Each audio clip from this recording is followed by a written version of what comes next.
just get this recorded too. Is Chris And with us yeah, yet?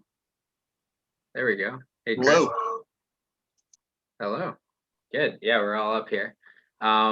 Yeah, so thanks everyone for coming out. This is our second cohort of the Prepare for VC Accelerator, and really excited to share all the great companies we're working with and get to know have everybody in the audience here, and also our exciting judges and team members on stage. So I'll give a quick introduction here, then I'm going to ask our judges and panelists to do an introduction as well, and we're going to dive into the startup chats. We have two companies from our accelerator program that are presenting today: Tino with Hello Baru and Richard with Ion Medical. And then we've also had a couple audience members that later on are just going to give quick elevator pitches as well. And if that's something you're interested in too, and we didn't get a chance to connect, just give me, or chat, select, all panelists or myself in the chat and send a quick note on what your startup is, and we'll see if we can get you up on stage later as well. From my spot, quick introduction here. I've been involved in the angel and VC space. I'm involved with Boston Harbor Angels, EQX Fund, and started Prepare for VC almost or about 5 years ago now.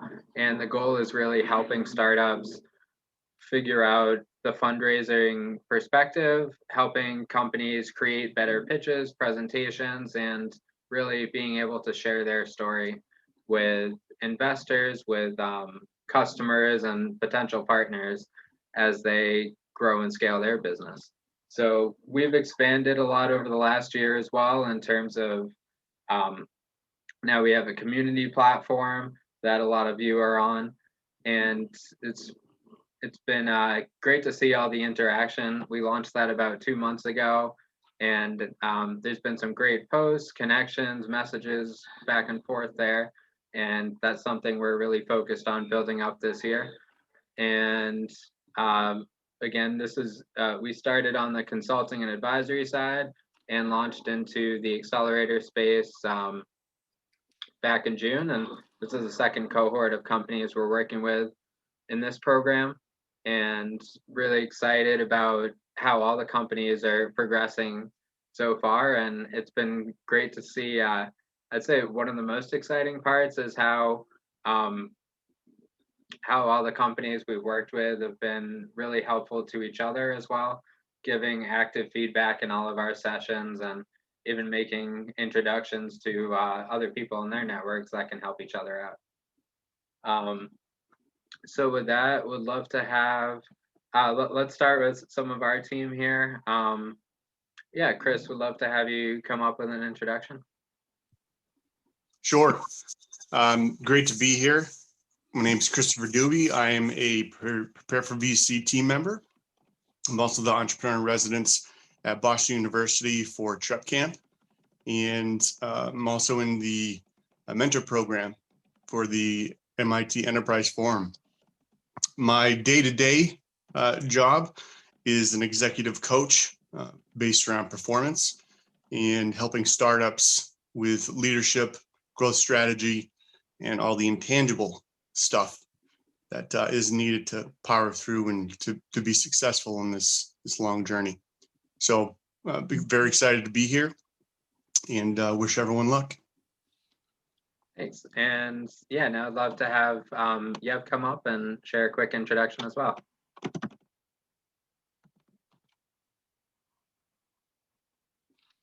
Oh, you're muted.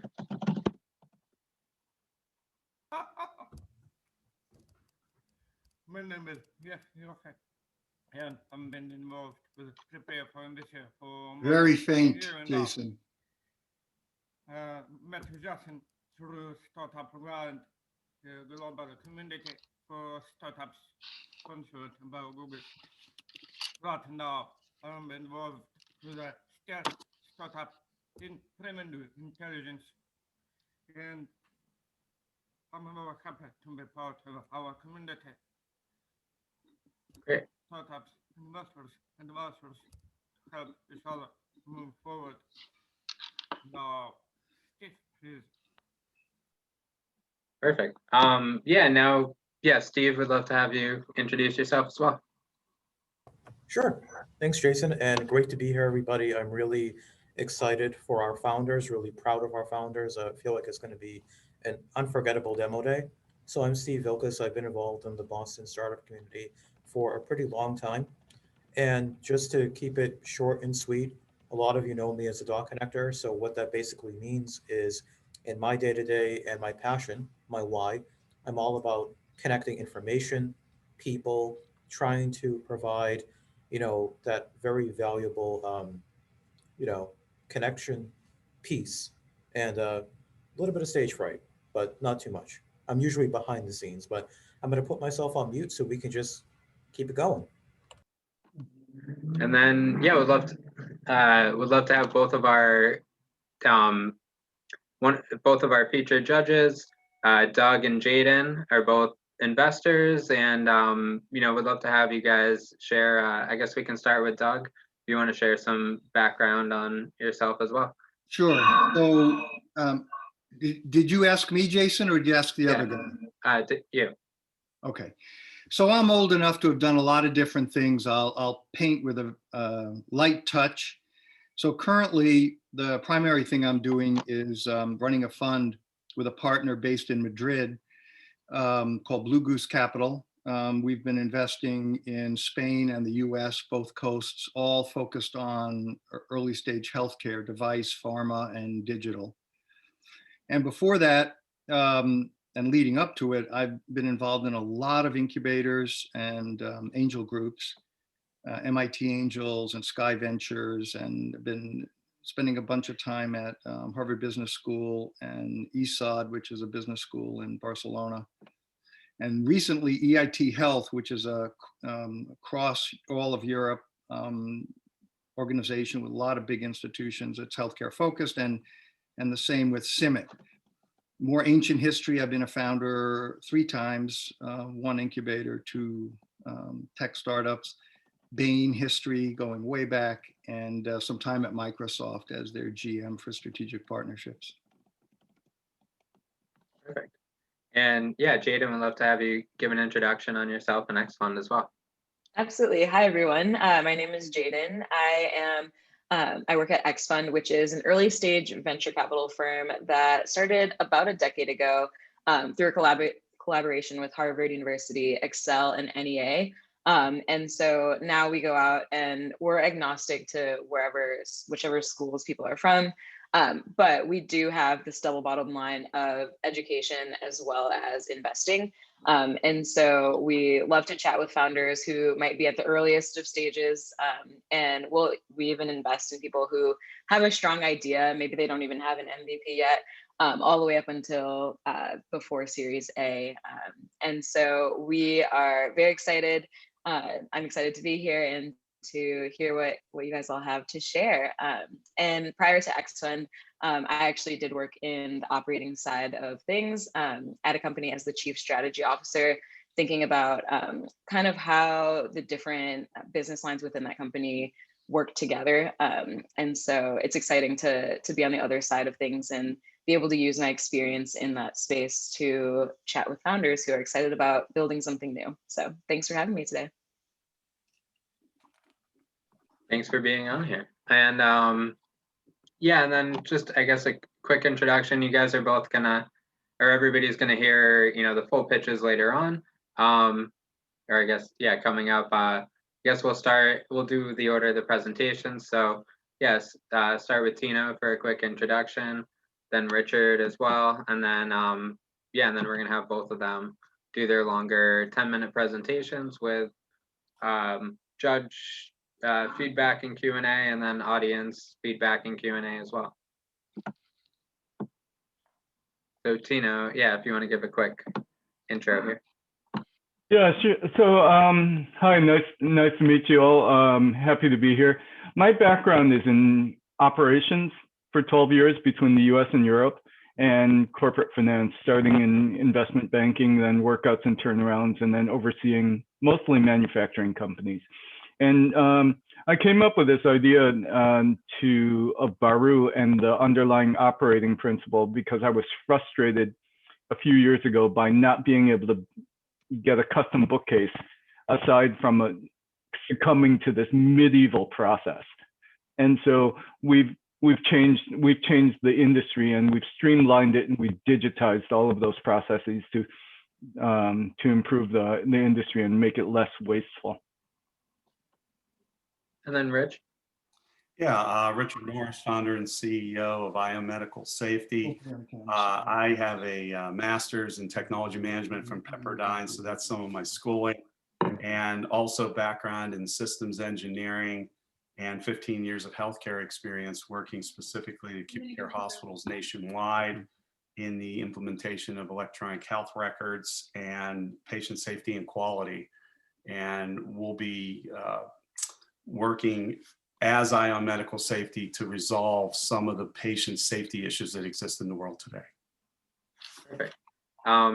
Yeah, Tino, I just enabled screen sharing if you want to pull up your deck here. And then for everybody in the audience, we do have at the bottom of the Zoom, there's a Q&A option. If you want to submit any questions there throughout, we can basically we can pull you up to stage to ask them during the Q&A portion. Each of the presentations are going to be about 10 minutes long, followed by the judges' feedback and Q&A leading into the audience session here.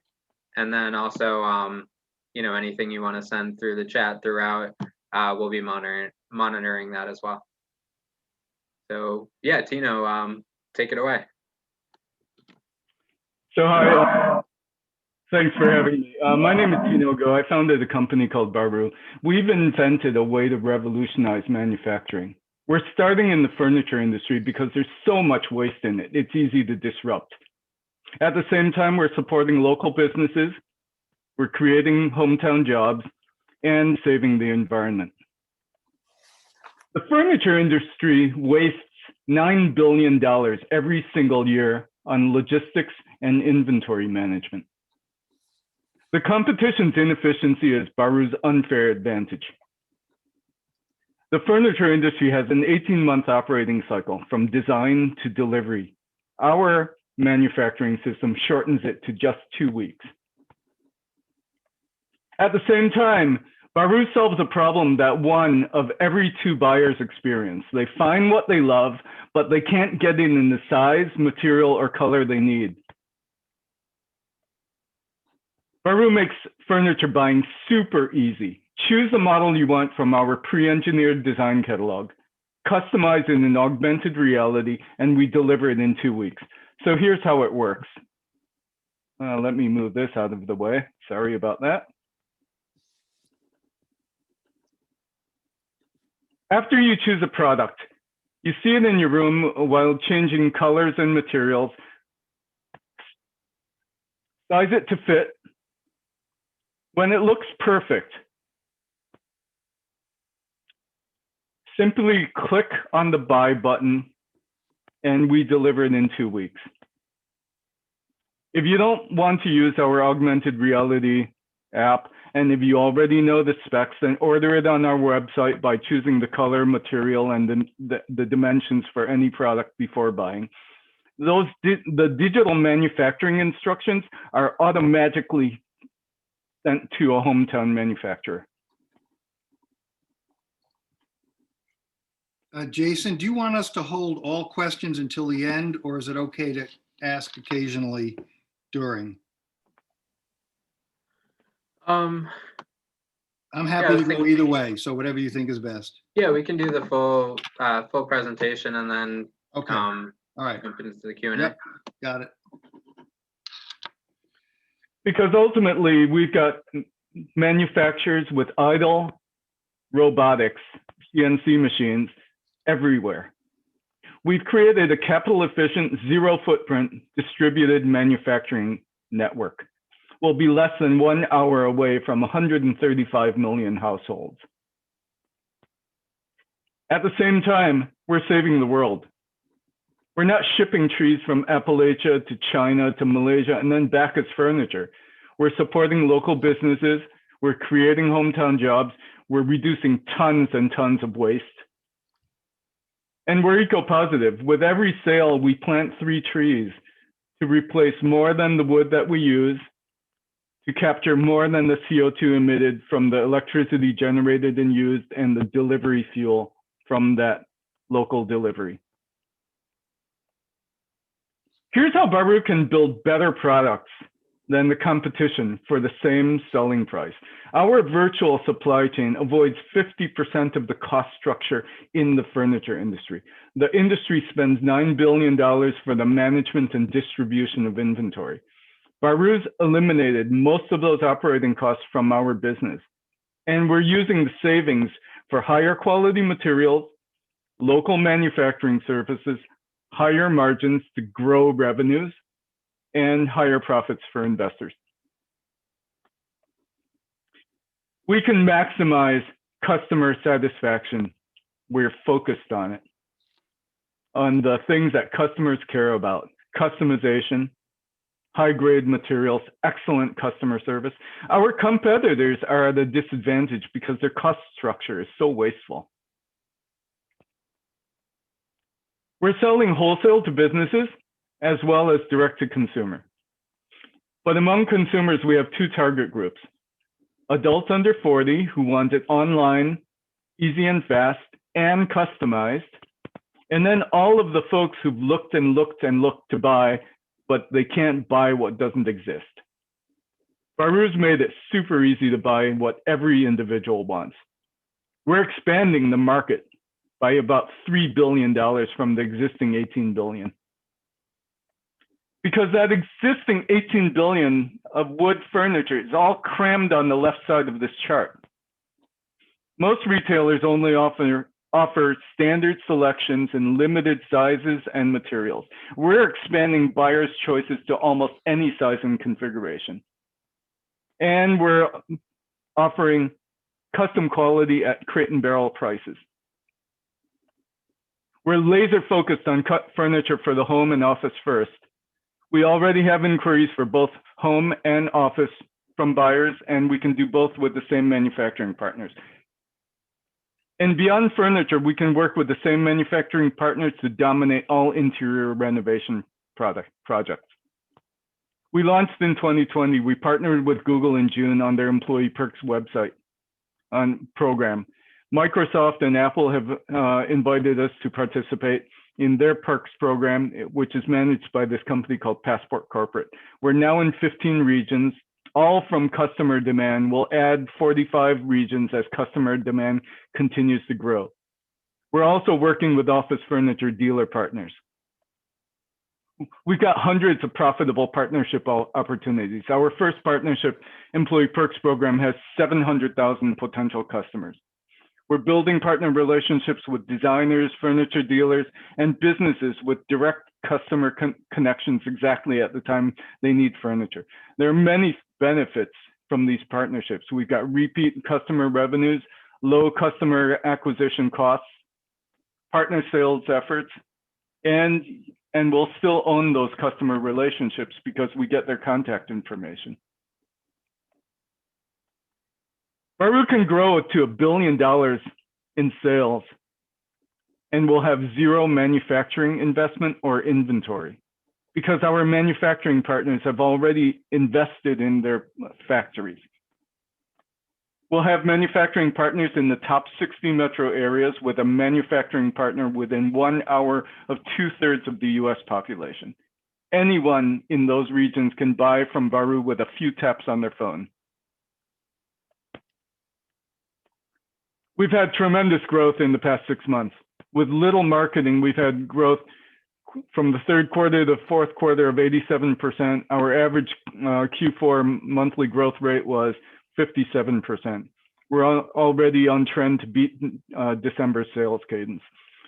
29% of our revenues are from repeat customers, which is awesome for a non-consumable product and for a company that's only been selling for less than a year.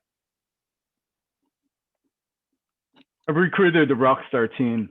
Kevin has been a software engineer his entire life. He's managed major projects for NASA and GE. He built our awesome AR to e-commerce platform.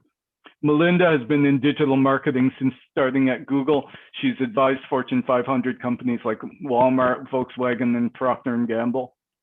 Leland is recognized nationwide for manufacturing automation. He was the 2019 president of the Cabinet Makers Association, so he's well trusted in the industry and he knows it deeply.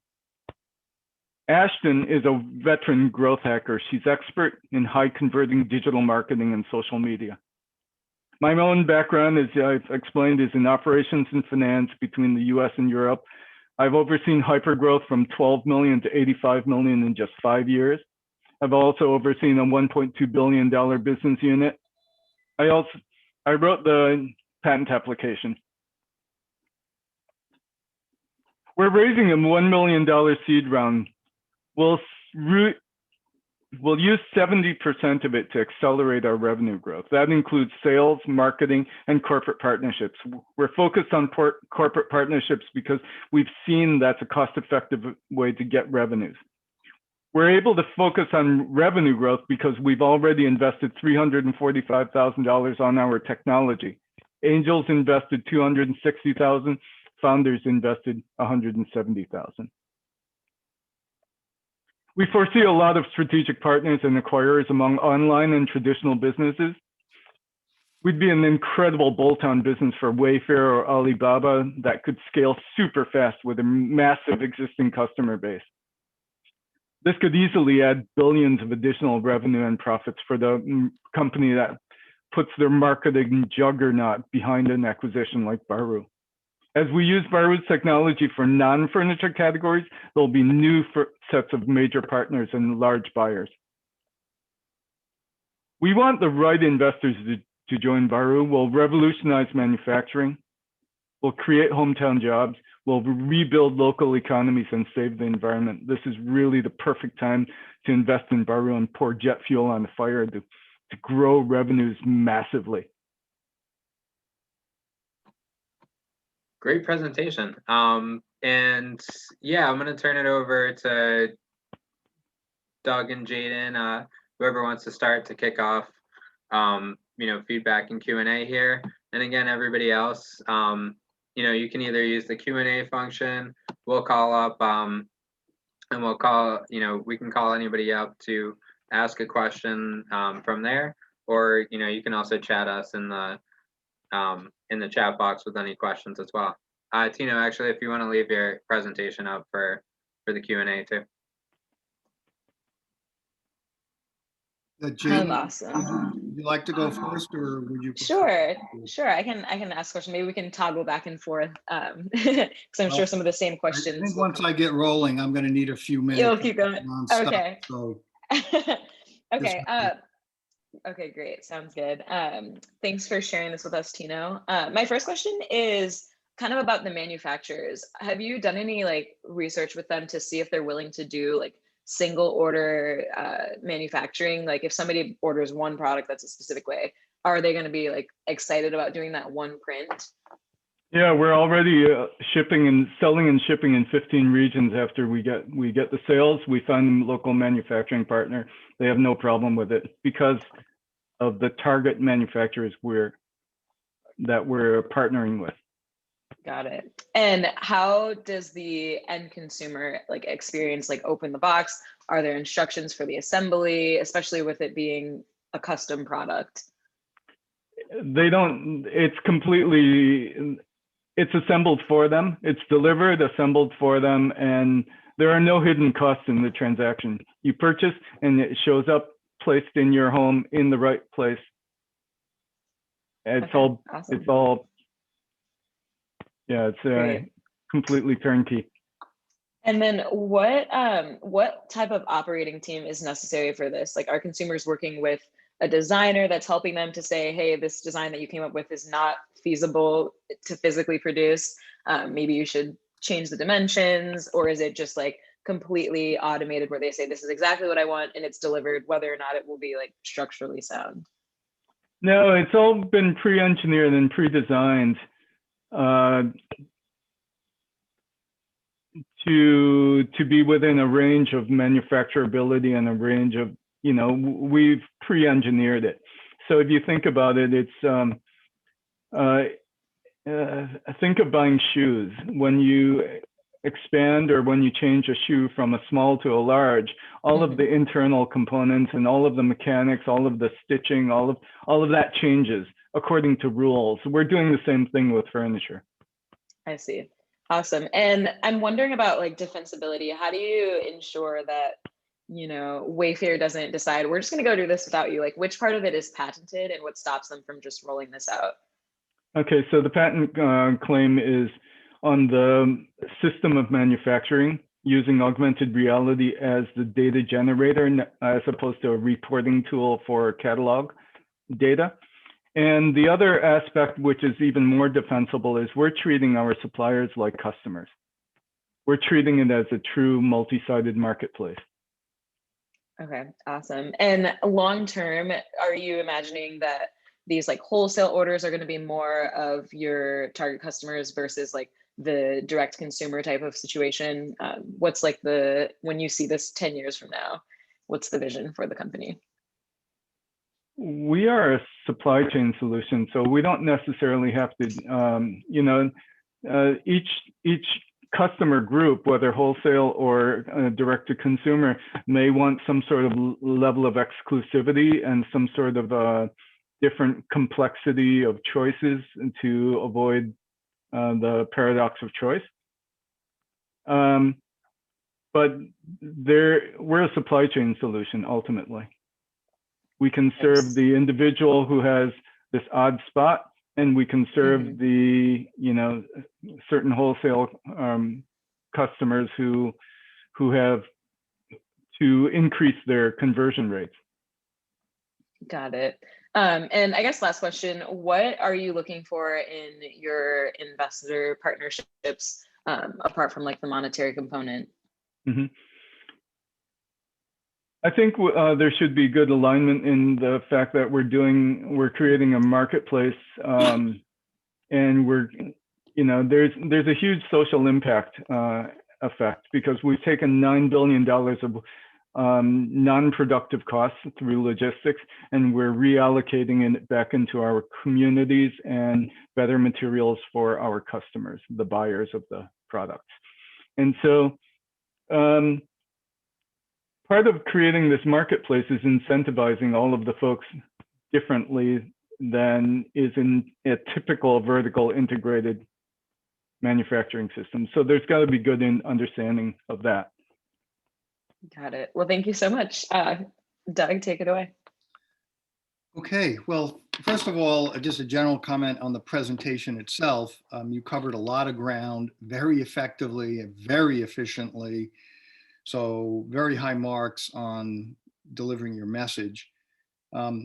Stepping back from presentation quality and focusing on questions that I begin to have, thinking as an investor, to begin with, and this is going to overlap with what Jaden started with, but I want to push on it harder and go deeper into it.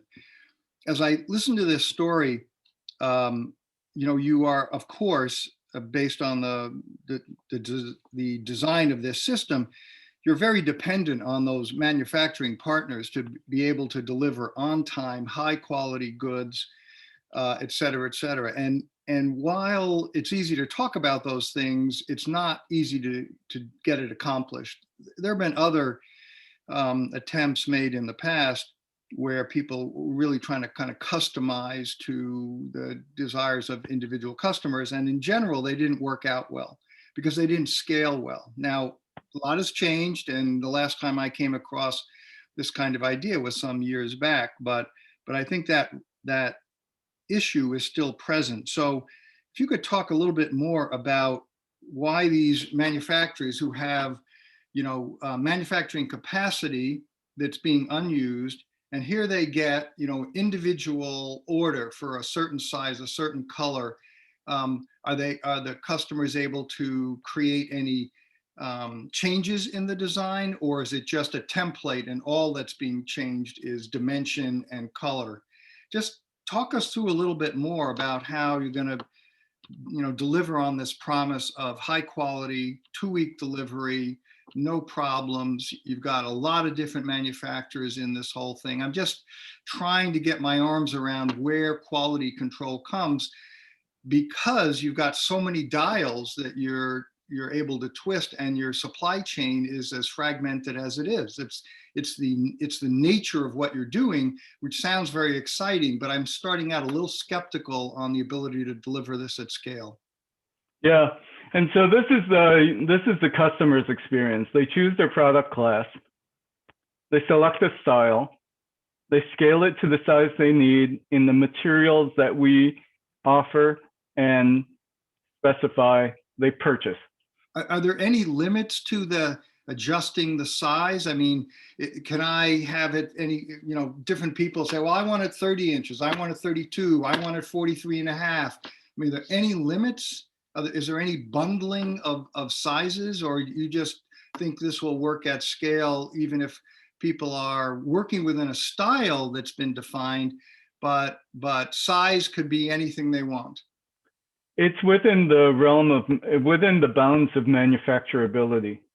So we've pre-engineered it for the existing materials, the raw material stock and manufacturability. Okay, but let's focus on the actual delivery, the machines and the people, to the extent it's not fully automated.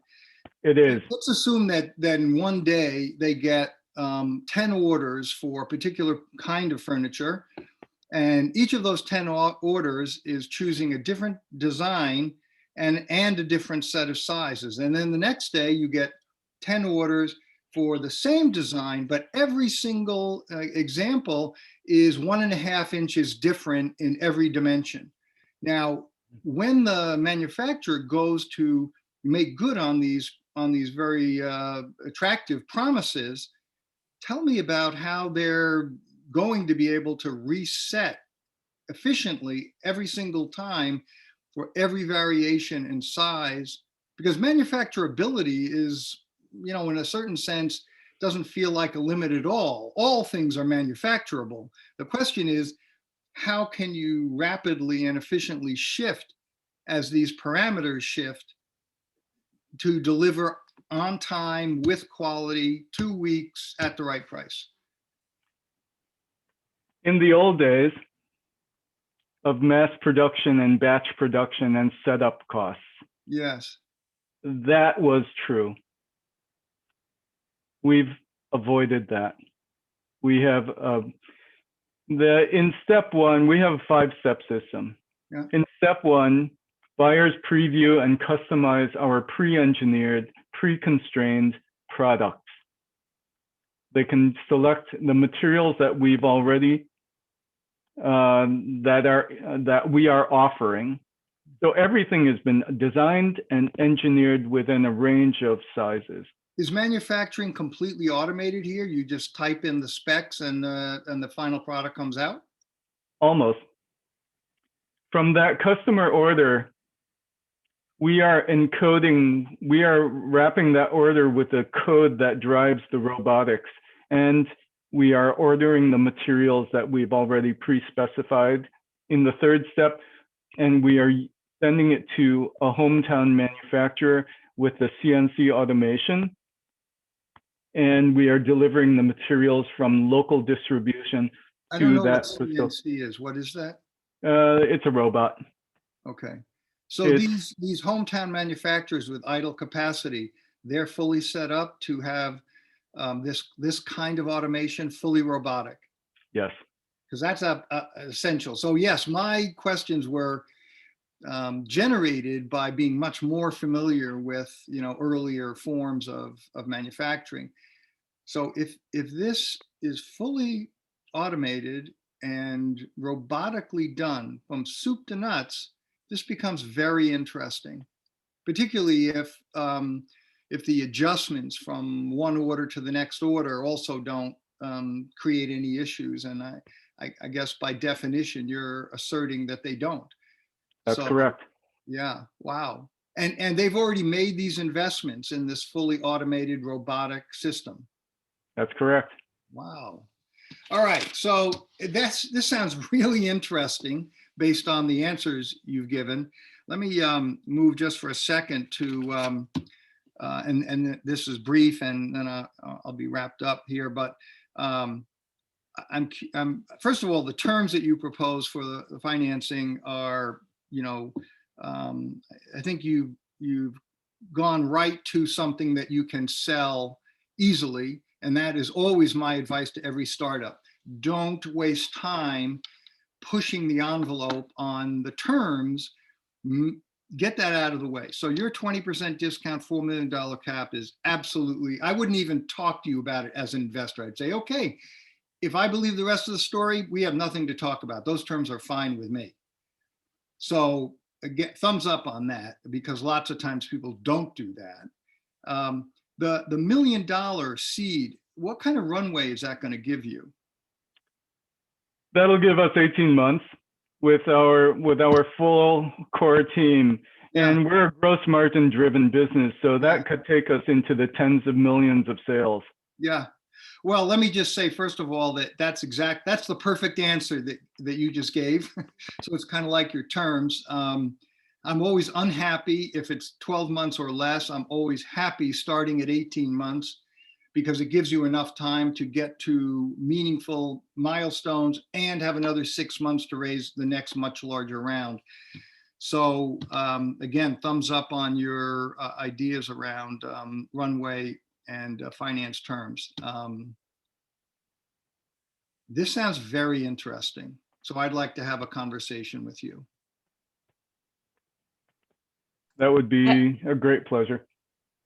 I have one more question that just came to mind. Have you seen any competition in the startup space that's doing anything like this yet? Yeah, there's been rumors around a company called Made and Modern but they're building a plant in San Francisco, Sacramento, and they raised I saw on pitch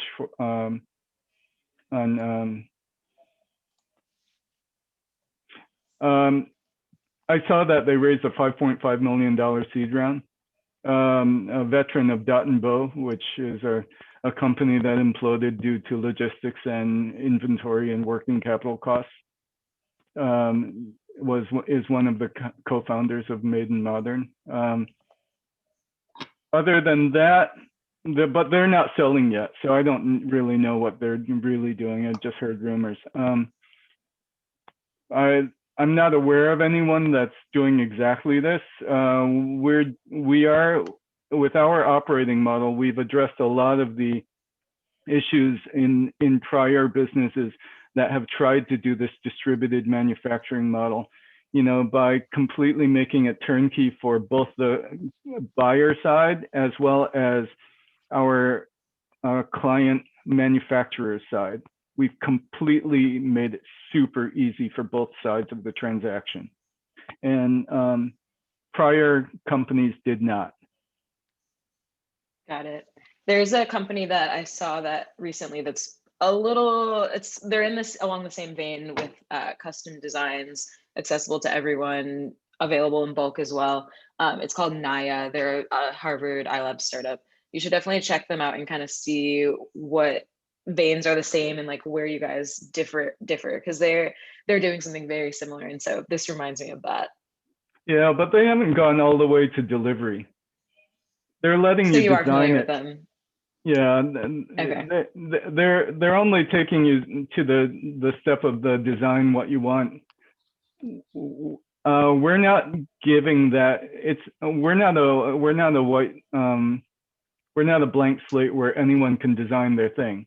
Mm-hmm. Eventually we'll have a login where interior designers, consumers right now have 20,000 variants for every model that we offer.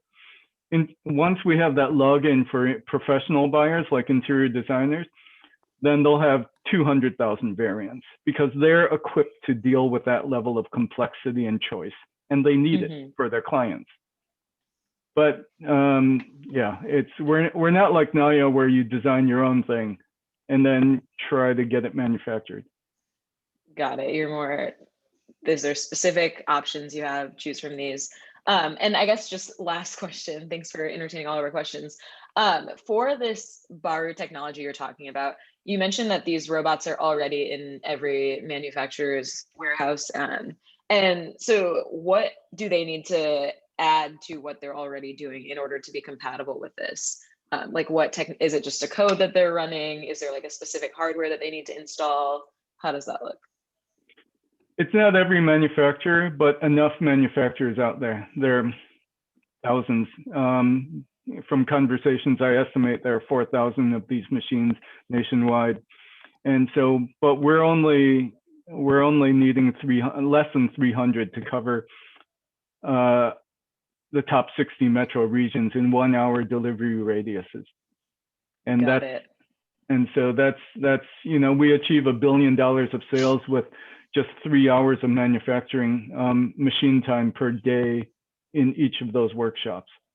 That's how it, you know, that's 2,000 units per 1 hour radius. So that could be the, you know, the Boston area. We have two workshops, one on the North Shore and the other one a little bit southwest of Boston. So imagine those two workshops working 3 hours a day, delivering 4,000 units per year and $6 million worth of sales per year.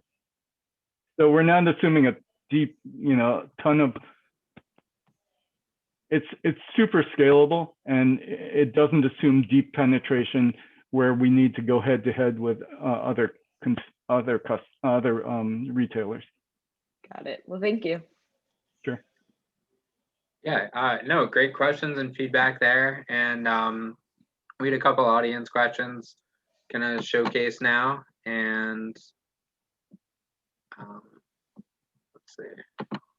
Yeah, so one, just trying to figure out if this pops up on the screen or not. But yeah, one from Stefan about what type of returns have you had, and is the AR measurement accurate enough to not have this happen? Yeah, we've had one return over the past 6 months, and it was not due to the product issue. It was, I would call it discretionary. And so what we did was we took it away. We refunded the purchase price, and as a dissuader to that, we've added a restocking fee now. Sounds good. Yeah, and then the other. Also on the measurements, we always ask for them to measure, because there is an error rate with the augmented reality still.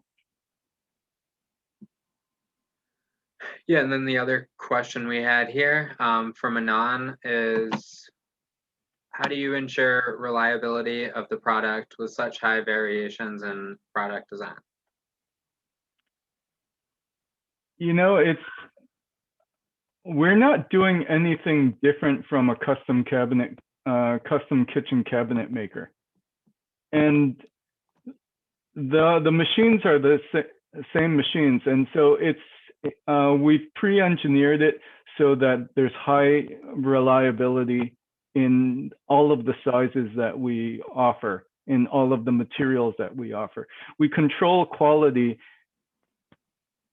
by producing the machine code, and the machines will cut with 1/1000th of an inch precision.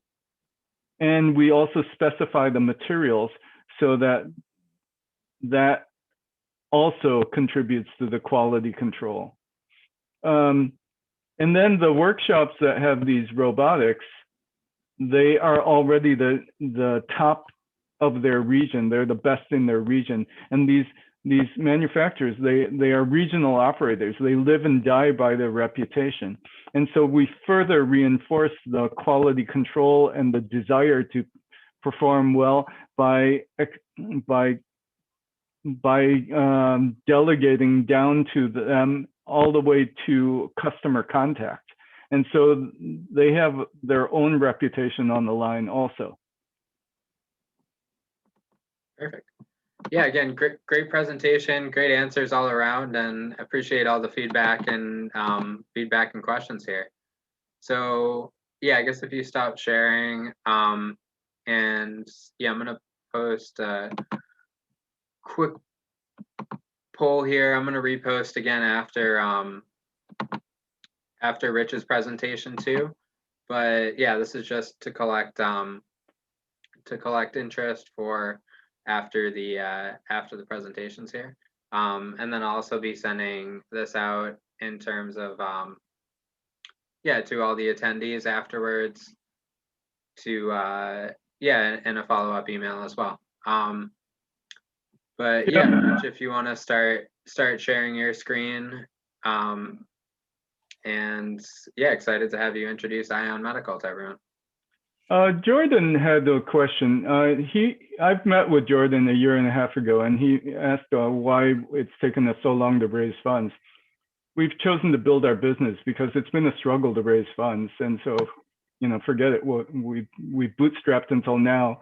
Now we're growing. Now we're in 15 regions of the country. We know how our operations scale. We know how we have a predictable path to unit economics. We're profitable in January per unit. And so, yeah, now we're reintroducing the fundraise to be able to hopefully get funding a little bit more easily than 1.5 years ago. Sounds great. Cool. And with that, yeah, I'm just gonna close this here again. I'll reopen again after Rich's presentation. But yeah, would love to have Rich. Excited to have you come up and share, you know, the exciting work you're doing with Ion Medical Safety. Sure. Richard Norris, I'm the CEO and founder of Ion Medical Safety and the Precise Tech Corporation. We are a nonprofit and a for-profit public benefits corporation in a unique organizational structure to deliver our products. We're also working on a Founder Circle peer-to-peer donation program that's going to be a huge impact for this social product that we're putting together. The products we are developing are the Precise Surgical System and the Ion Life application. We're a software as a service comprehensive system that is going to be designed to prevent medical errors and save patient lives. Some of our major benefits from developing such a system are going to be improving patient outcomes, developing a learning healthcare research system, which no one has ever built, and we're going to be the first. We're also going to have the ability to do surgical best practices development in the with the ability to advance medical science. Our target customers are going to include acute care hospitals, ambulatory surgery centers, and plastic surgeons. There are 48 million plus surgeries every year done in the US and 300 million worldwide. You can think of us as providers will need our products and services everywhere the knife touches the skin. This is going to give us a US market opportunity of approximately $21 billion. The problem we're solving is medical errors. Medical errors have now been identified as the third leading cause of death. There's over 440,000 patients every year that die from preventable medical errors. This ends up having an extreme cost on the healthcare system of about $23 billion in the US and $318 billion globally. So is very, very costly to the healthcare system, a lot of waste. So the reason we're going to be doing this now is what we recognized is that providers don't have a comprehensive system or platform or software as a service to prevent these medical errors and save lives. And that's what we're going to develop. Our solutions are going to include two products. One is the Ion Life, and it's going to be a personal learning healthcare system. We're going to be focusing on the surgical processes that go across diagnosis, pre-op, surgery, post-op, and research. Our Precise Surgery is going to include managing your surgery, communications with your provider and your caregivers. You'll understand your costs of surgery before you have surgery and all the impacts of that through your insurance, as well as you'll own your personal health information, which is something that everybody wants, but nobody really delivers upon, and then also be able to participate in research. The other things we're going to provide is the ability to prevent surgeries. By using our Ion Life application, you'll be able to proactively remain healthy.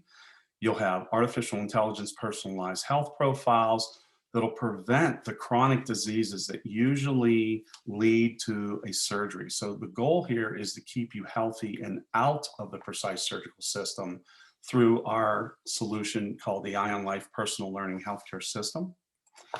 Our main system, which is the precise surgical system, if you do get into a surgical situation, it will be the world's first learning healthcare system. And what we mean by that is that it learns. So in other words, it will gather through advanced technologies on this platform the ability to learn and deliver on the promise of personalized medicine for each individual person going across the surgical care spectrum.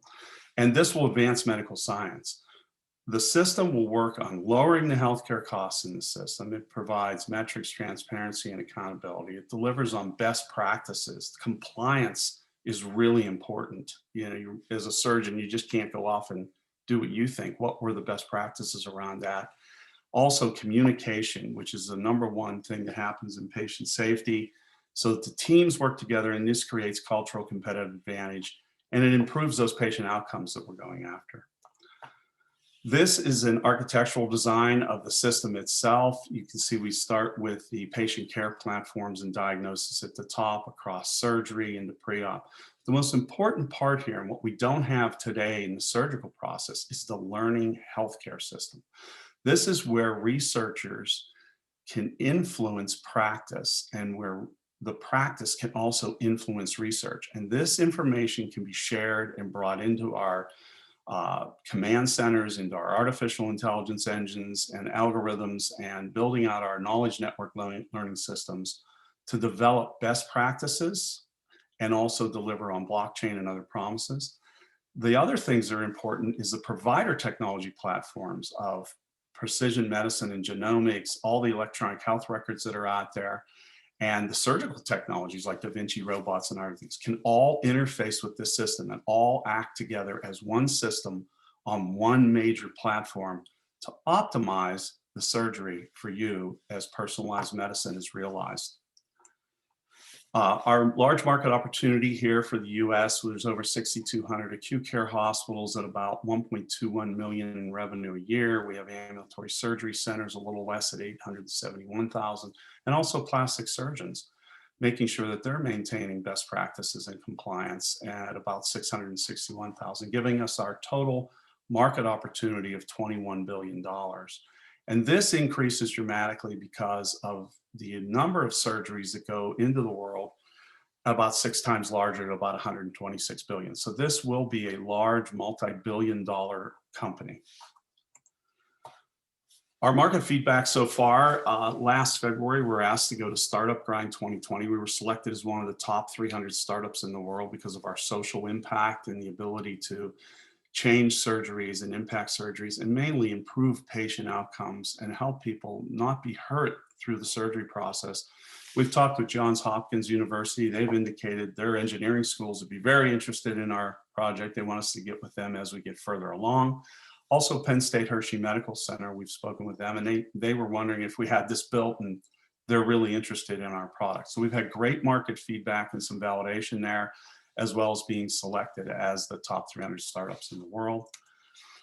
Our competitors that are in this space. This is a new area that's being developed across the healthcare spectrums. There's a company, Surgical Safety Technologies, they're out of Canada. They've developed what they call an OR black box technology. They check the boxes here under patient safety and outcomes. They do have the learning healthcare research built into that, so the surgical teams can learn from this recording that goes on in an operation in the operations room. And that creates a cultural competitive advantage because those teams can work together and learn. So they're a really, really good, what we see as a potential partner in this space. Also, Active Surgical is an interesting company. They are run by some physicians that received a $10 million grant from the federal government. They went off and developed some surgical tools that give surgeons the ability with augmented reality to, in real time, visualize when they're performing an operation with their surgical tools to see where blood is perfusing through particular tissues so that they don't nick an artery or cut a vein and have a bleed in the middle of a surgery, which is a scramble to stop the bleeding for the patient. And they also are into the patient outcomes and safety and the learning healthcare research there around that with the cultural competitive advantages. We see both of these companies as potential partners. Our goal is to check all the boxes across here. We have the ability as a nonprofit to raise donations. We have the ability as a for-profit public benefits corporation to raise investment. So we intend to have a large social impact. We will do the patient outcomes and safety, the learning healthcare research.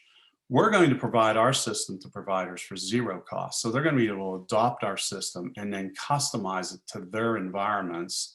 So the major costs of the systems are going to be foregone, thus lowering healthcare costs. We also envision a way for providers to do clinical franchise model where they will be able to take their best practices and franchise them back to other providers and generate revenue, which also lowers healthcare costs and helps providers. And best practices development is always important. We have the cultural competitive advantage. We have an integrated mobile app, and we also intend to do a vertical on malpractice insurance offering, ensuring our system is the best and ensuring those providers that use it and become certified on it. Our team has put together a group of technologists and medical professionals. Bert Cedeno and Neil Novotny are from my master's program at Pepperdine. We have Dr. Bruce Offit, who's our CFO, and he's also a lawyer that helps us with contracts and other things on the nonprofit side and the for-profit side.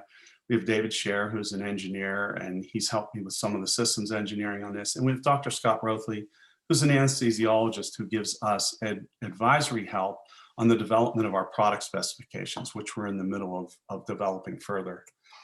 Our go-to-market plan is we're going to deliver Precise Surgical System for zero cost. We're going to target our acute care hospital surgeries, ambulatory surgery and plastic surgeons. The goal with the Precise Surgical System through the Precise Tech Corporation is to drive revenue through 9 revenue streams, which is licensing, upgrades, maintenance, the custom implementations, mixed model, surgical suites. We have our Ion Life application that'll have a revenue stream, trainings and certifications, Precise Surgical System franchise and clinical modules, and then also our malpractice insurance offering. These are some of the breakdowns that we have right now for financials, our donation revenue streams. We're driving our Founder Circle peer-to-peer donations that we're rolling out that just launched about a month ago. We're working on major gift donations right now from major corporations. We also have a lobbyist in Washington, DC that's working for us with government grants through FEMA and other government agencies to provide us the funding to develop our product specifications further. And this is all donations, so this will offset any equity investments.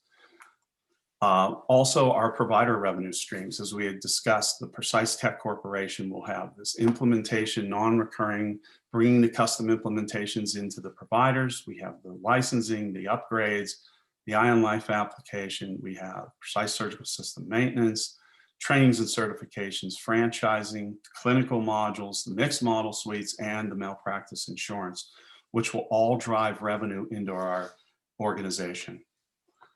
Our funding phases in product development right now, we're in phase 0. We are looking for about $4 million to build out our specifications and demo planning and MVP.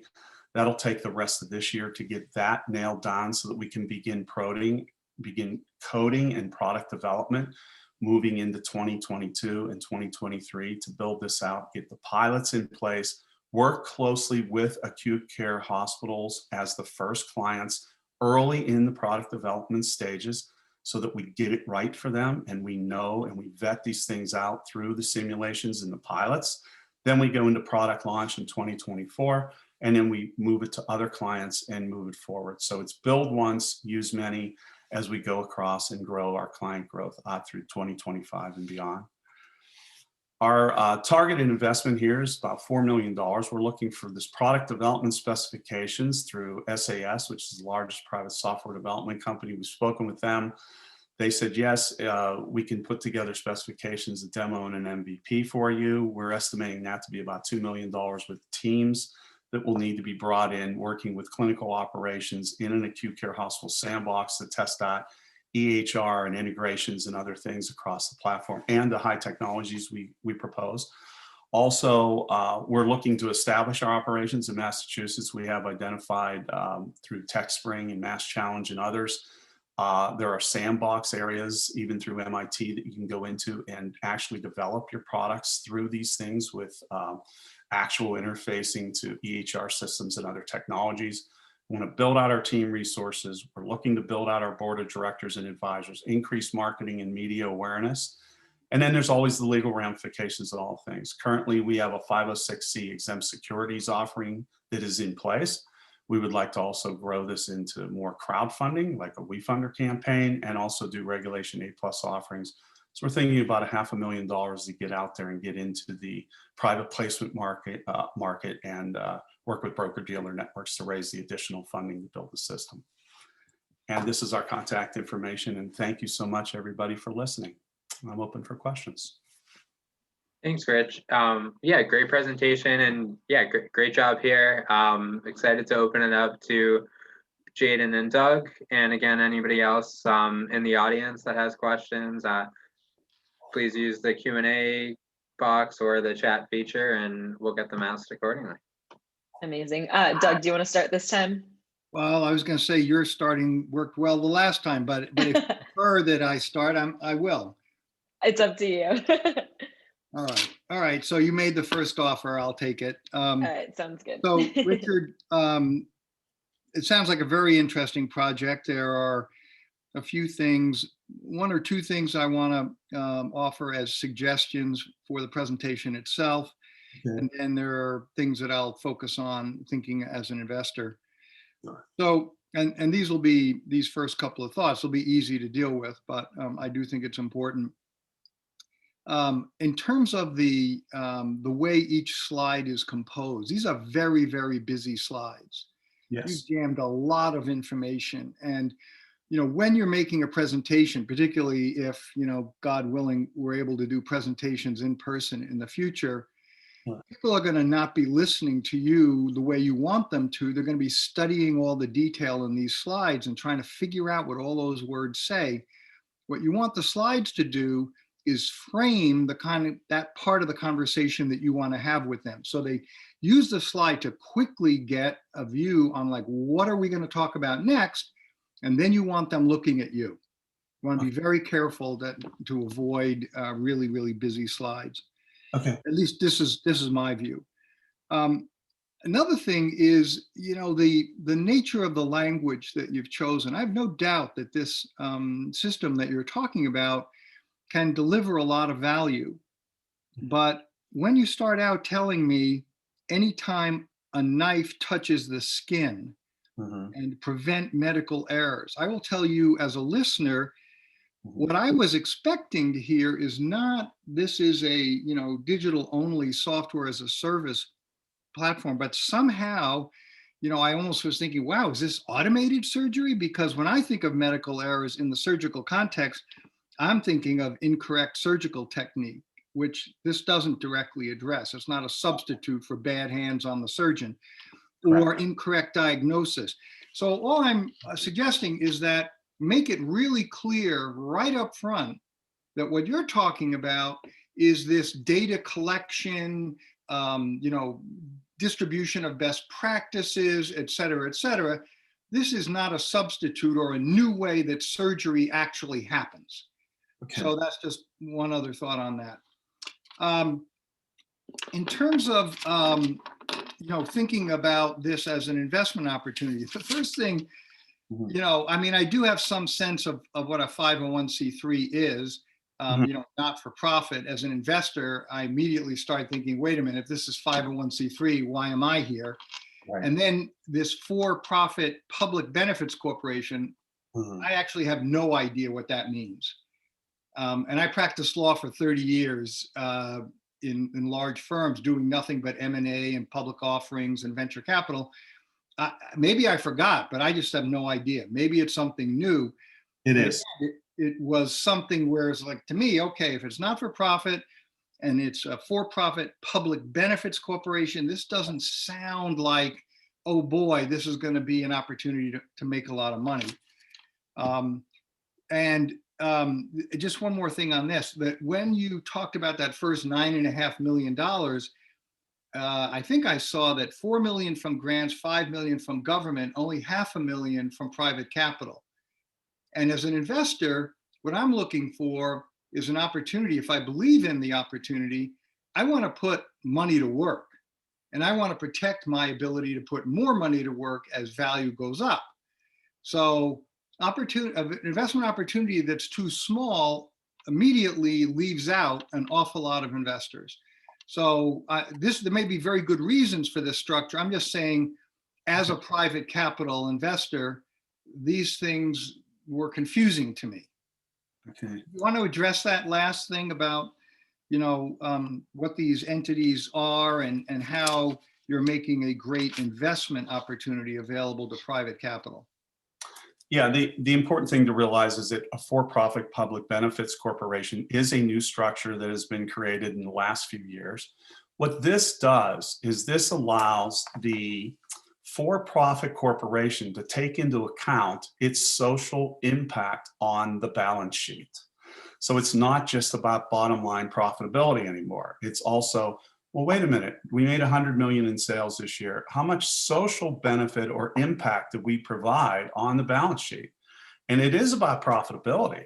Don't get me wrong. Everybody that has a for-profit corporation is there for profit, but it also takes into account the good that it's doing.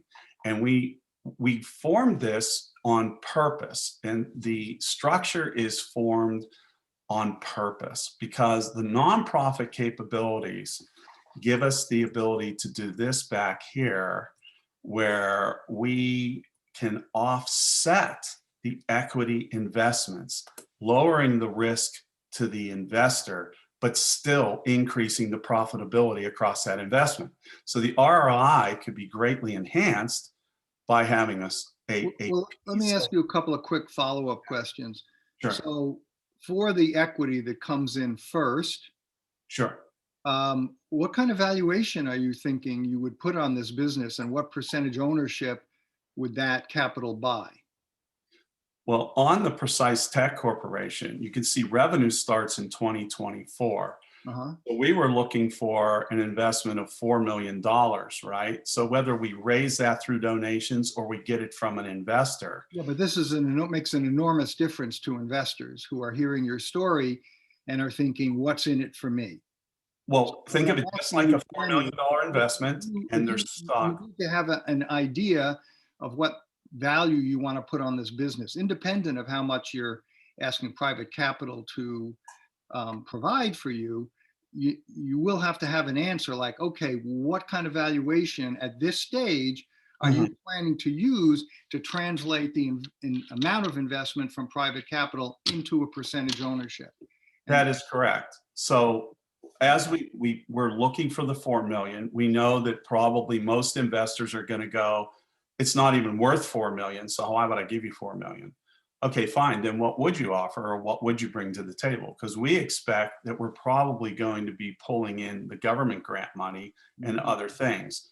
So if the 5 million comes in from government grants and we build product specifications and minimum viable product and demo, now the investors, it becomes a lot more interesting if they got in with some kind of a small $250,000 round for a bunch of stock in the Precise Tech Corporation early.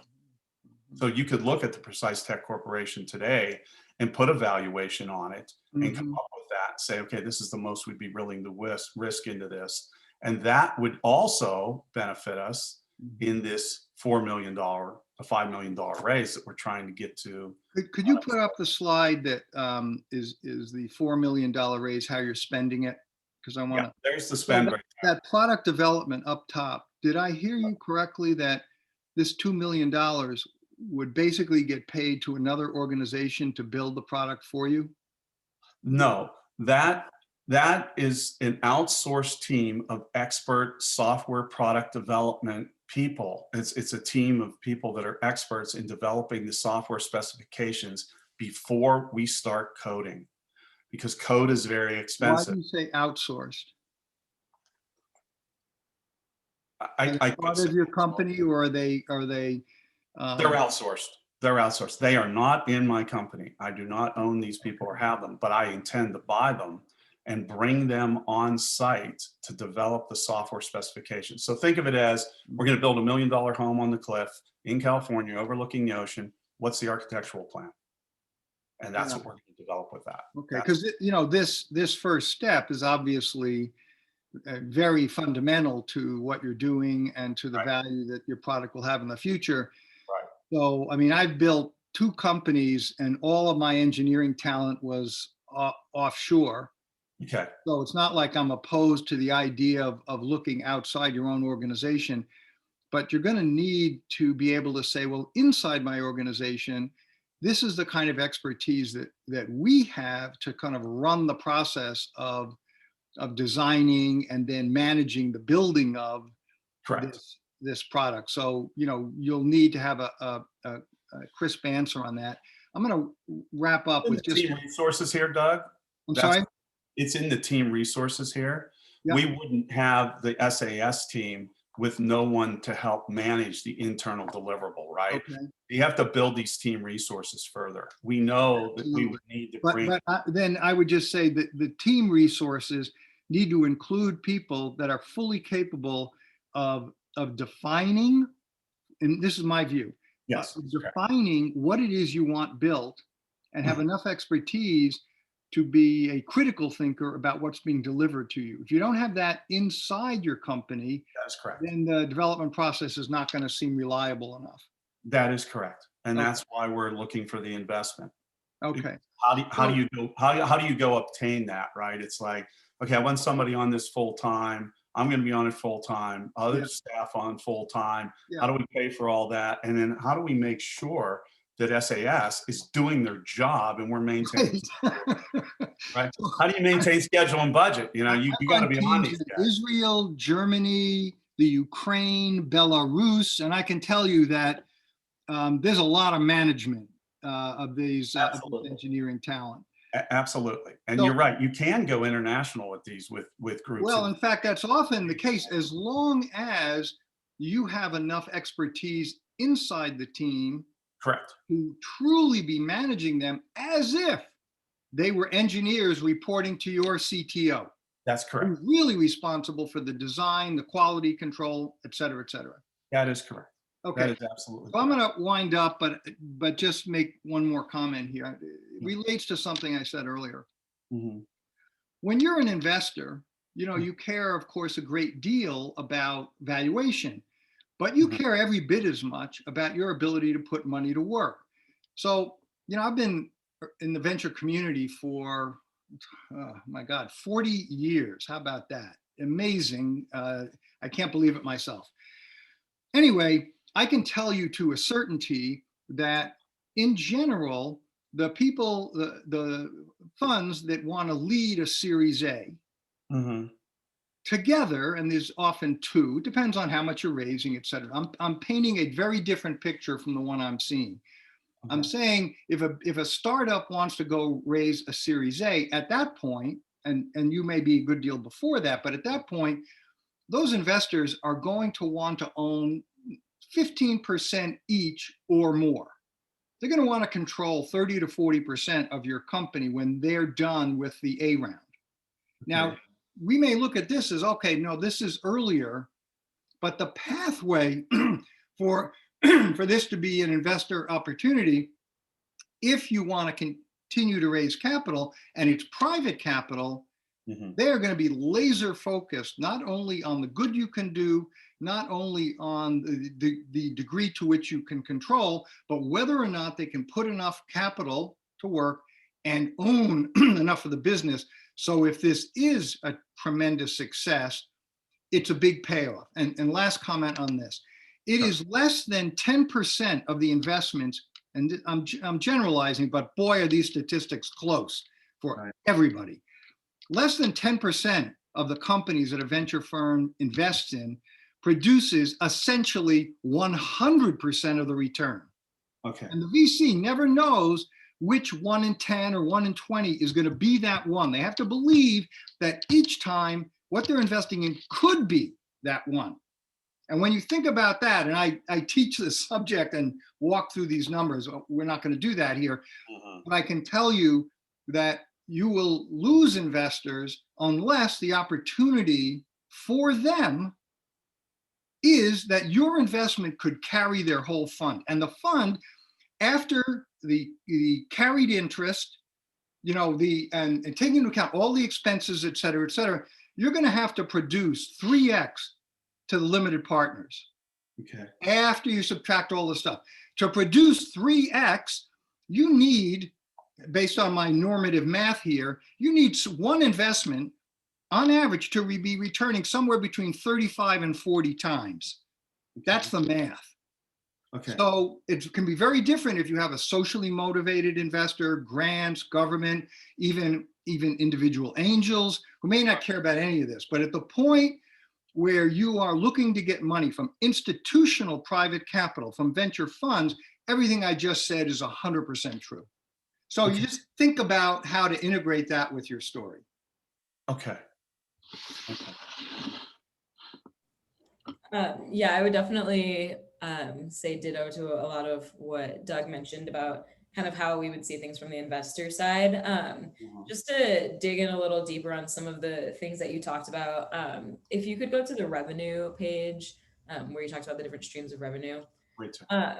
Yeah, so for here, I'm wondering what incentive the customers have to switch over to these different things that you might offer. So like, for example, the malpractice insurance. If they already have insurance that's fine and good, like what is the pain point that causes them to switch over and to kind of be onboarded in all these different ways to what you're offering? It will probably be cost driven. You know, if you can save them costs and they're using your system and then if they're embedded in your system, which they would have to be to get through, you know, that would be probably the last revenue item you'd approach them about. Thus you see how it's shifted. It would be cost driven because we know we are not going to go create a malpractice insurance company. We're going to partner with someone that's in the malpractice insurance business and get them to write that insurance on the ability of the system to prevent error, right? Because you're going to be able to measure, monitor, track things through metrics that are going to prove to the insurance company you're operating in compliance here. And that's powerful because insurance companies are all about risk. So if you have the facts that indicate we're under control, we're operating at a very high level of reliability here, our risk has to be lower, write the insurance for us. And that's how we see that being done. And it'll probably be an insurance company that is in that business, and we'll do a pass through on that. We're not going to create our own malpractice insurance company. Matter of fact, that's the one thing to realize here. We're more of an aggregator. So think of us like Uber. We're not going to launch satellites. We're going to use them. We're not going to build a Da Vinci robot. We're going to use it. We're not going to use, we're not going to create active surgeries OR box. We're going to use it. We're going to bring these things all together into one system based on what the surgical practice is for a specific public health community, right? So if somebody says, well, our population health management here is very focused on pediatrics, well, then we'll design things for pediatrics for you. And that's the focus here, is to make it, everything in the healthcare industry from this perspective is very custom. So we're a very custom job shop here. So you're going to have, well, we have an old anesthesia machine and we need to use that and get that onto the platform. How do you do that? And they're like, we're not buying a new anesthesia machine for $1.5 million. We don't have the budget. We're a community hospital in Iowa. How are you going to do that? We've got to encapsulate that and bring that onto the system. So everything will be very custom. That's why we have this large non-recurring implementation costs up front. You've got to adapt to their surgical processing teams. Okay, so it's kind of a customized product. Very custom. Very custom. And who's the buyer? You mentioned that like surgeons would be using this, acute care hospitals, all that stuff. But like, who is your team approaching at these hospitals to say, hey, buy this? Well, what we're interested in doing is, as we approach the acute care hospitals, we want them to partner with us in the development of the product specifications. So imagine walking in and saying, okay, we're going to focus on diagnosis. Tell me your dream diagnosis process, and let's start there. And then let's start working on that product specification that we will adopt for your practice. And that's where it all begins, right? It's all product specifications. So somebody says, well, I want the swimming pool to face the ocean. No, I want the swimming pool in the basement, honey. Okay, where do you want the swimming pool? And it's very custom. So you want to go in and you want to work with these acute care hospitals or ambulatory surgery groups or even plastic surgeons to develop those specifications for the product. Awesome. And can you tell me a bit about your team? I'm not sure if I missed a team slide, but Sure. Oh, there we go. So are you all full-time right now, or just We are not. you? No one here is Okay. full-time. We're all working for a future benefit. We do get some stock options that we have set up for people here that contribute. And we really need to build our team. And that's the reason on the ask, the team resources. We should have surgeons in here, medical doctors in here, nurses in here. Well, okay, that's fine. But if you're going to go out and get those resources, those aren't cheap. Those cost a lot of money. And why would a medical doctor want to come in here and just volunteer? It becomes more difficult. And it's very difficult to do everything on a very part-time basis. So we're trying to move from part-time to full-time with the investments to take it to the next level and get the thing spec'd out and then start building it. So we're right at the beginning. So this team will probably most likely may or may not be here. They probably will not be the team that will go into the product specifications, as we'll have, like Doug had mentioned, you have to have people that can manage those resources that are outsourced on the product specifications development. I would envision that we would have several tech people that would be working for me in that realm. And I have a lot of software development background and experience doing health IT. So I know a good business analyst, I know a good project manager. I've managed those teams, run those teams. I know what I'm looking for, but go buy a healthcare IT project manager. They're $130,000. Where's that come from? You know, I mean, these are not cheap resources, as well as business analysts too. It'll probably cost you $100 grand. So when you go get into these worlds, you better have some wherewithal in order to get this built out, and get this, you know, really go after it and get it done. So. And what is your runway that you're expecting with your raise? Okay, on the 4 million here, well, here we've got, it would probably be 12 to 18 months to get the product specification demo and that developed and ready to go into coding. And then from there, you would have to get the additional investments to do the coding. And we've done some estimates around it. I believe the system to code it properly and build it out would be about $15 million.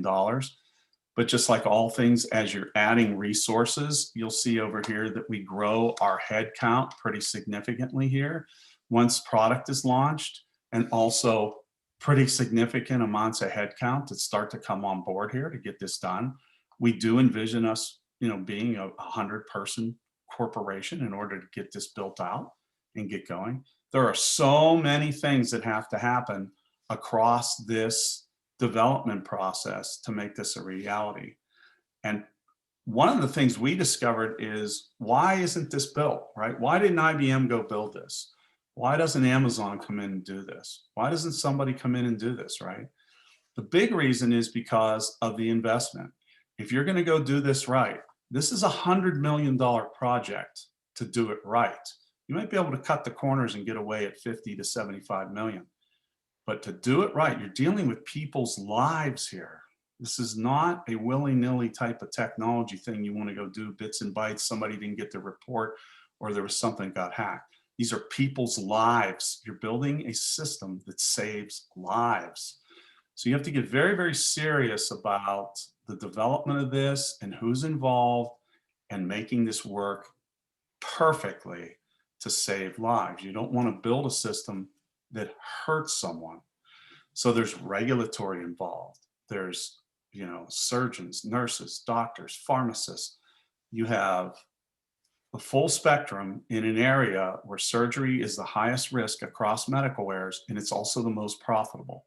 So it's an area that people are very interested in optimizing, but you better have it right, and you better do it right. So it's the investments. IBM is not going to spend $100 million and then go out and try to sell it to the acute care hospital for $10 million, and they're all going to say, we can't afford that. And the stockholders are going, why did you invest $100 million of my money and you can't sell it? So that's one of the reasons why we give the system away. We're giving you the Ferrari, but you're going to maintain it. Now, all hospitals have 1.2 million a year and could do an implementation of this. I know that because I know the budgets. And they'll do it because one medical error is $10 million in legal fees. And you ruin your reputation and everything else. And they don't have one medical error. They have a lot of them, because I worked on those for several years and did the CMS reporting. That's where all this came from. I understood what was missing. And I said, if you were going to go fix this, you need a system, not a patient safety tool, which is what we have today. And those are good and those help, and we will use those, but we intend to bring all of that onto one platform and make this happen. Got it. Thank you. Yeah, great advice and feedback all around. And I'm gonna post the poll again. And again, if any of you guys have any questions that didn't get answered, you can ask them in the Q&A or the chat now as well. Just gonna get this.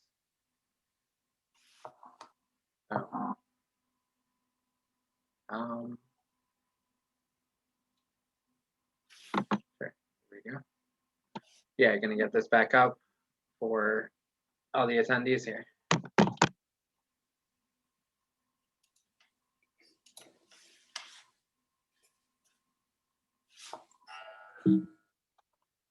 Okay. Yeah, thanks again. Rich, great presentation. If you if you want to stop sharing now. And again, after this, we'll connect everybody based on their interest levels, and we'll also send out a follow-up email. If you didn't get a chance to submit here, or if there's other questions you want before your interest as well. And we have a couple of people that have, a couple of our attendees that are also going to come up and give a quick elevator pitch. And before we do that, and if you're not on the list here and you want to, just use the raise my hand feature.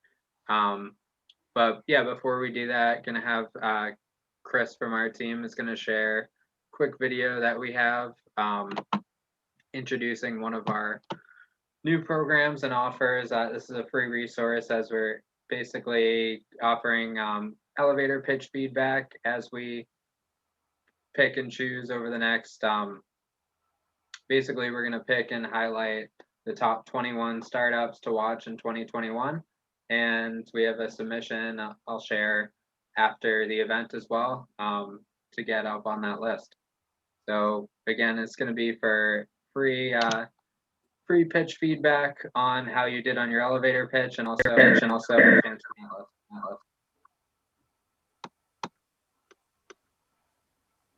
Okay, as Jason said, we're putting together a new program, and we have a lot of growth that's going to be happening in Prepare for VC over the next couple months. 2021 for us and for the startup ecosystem is huge. So without further ado, I'd like to introduce you to the top 21 of 2021 program brought to you by Prepare for VC. Wait, Chris, it's just the audio.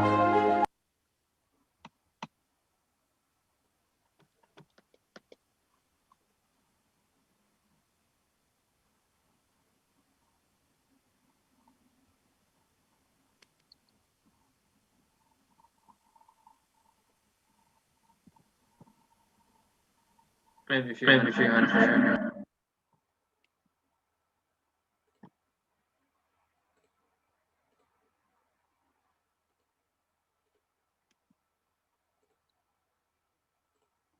Are you able to see the screen now? No. We're seeing you, I think.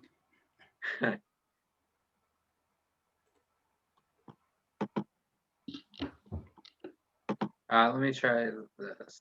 Oh no, here we go. Now we can see your screen.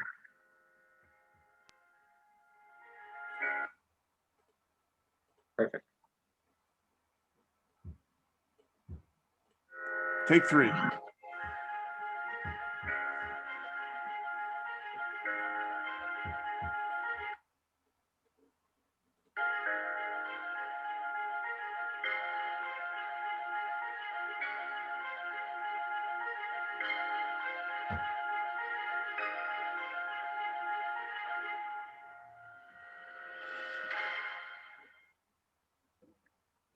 Perfect. And again, yeah, I'll send, so the info for that is in the community event on our community page, but I'll also send out in a follow-up email as well. And just to highlight a couple of the startups in the audience, I'm going to start with Stephen Leventhal, if you want to come up and share your introduction. I think you should be on the stage now.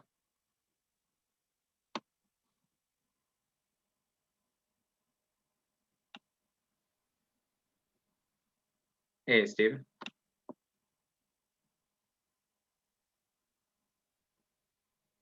I'll invite one of our other panelists up here as well. Yeah, Misha, if you wanna get us started. Hi, can you hear me? Yeah. Perfect. So the number of people working remotely has grown over 11 times in the US since the start of the pandemic, from 4.7 million pre-COVID in 2019 to 52 million as November 2020. And all those people have a need for reliable, stable, secure internet connection on their laptops, domestically, internationally, anywhere and anytime. But that's not how it works today. Right now, you have a bunch of solutions all together that you need to use in different times. We in Nect World created a solution that's called Nect Modem. It's generated us over $350,000 of revenue in the year 2020. So we have more than 3,000 clients. And it's a combination of hardware and software working together to provide you that connectivity, secure connectivity through the power of mobile networks. It's our proprietary hardware and software, so our USB modem and our software that allows you to purchase data plans in 113 countries around the world and run your VPN subscriptions. So 1 2 1 2 1 2. What is that? Sorry. Sorry. Oh. So yeah, in the year 2021, our goal is to reach 100,000 clients, and we're raising a seed stage of $1 million as of right now. Let's talk. I'm Misha Dominsky and founder and CEO at Nect World. Perfect. Yeah, thanks for sharing. And yeah, it was great to see you know, your product in action last time we chatted as well.